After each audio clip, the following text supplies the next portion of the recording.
Snapping is the feature that you can set up down here. If you right click, you can see all the different snapping options you have. Whether you want to have it snap to the end point of a line segment, midpoint, and you can see there's lots of different ways and a pretty important part of the whole package. We're going to use it all the time, and it depends on how you know what you're doing, but it's going to be a pretty common thing to integrate your ideas with.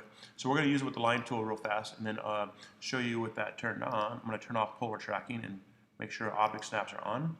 And then what I should do as I start to draw things, you're going to notice how these kind of green lights pop up. I'm going to go ahead and use these to make a little bit of a modification in my little box I have here. So I'm just going to draw some new lines. Excuse me. But as I go to draw these lines, you can kind of notice that it kind of highlights where I'm going to get some of those object snapping points. So I'm going to go ahead and just show you a couple of those ideas that make it pretty easy to follow. Let's see, I was going to do that, and then maybe one more across here.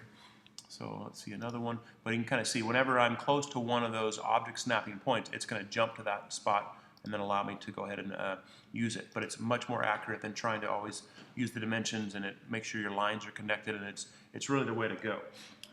There is one more component that you might want to try called object snap tracking. That does let you snap to your snaps like you did before.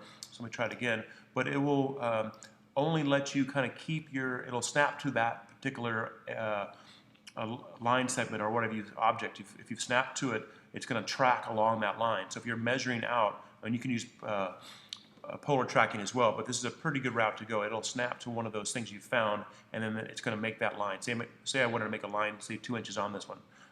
I could snap it and then hit 2, and it drew me another line to that point. So hopefully that kind of helps tie together those two ideas.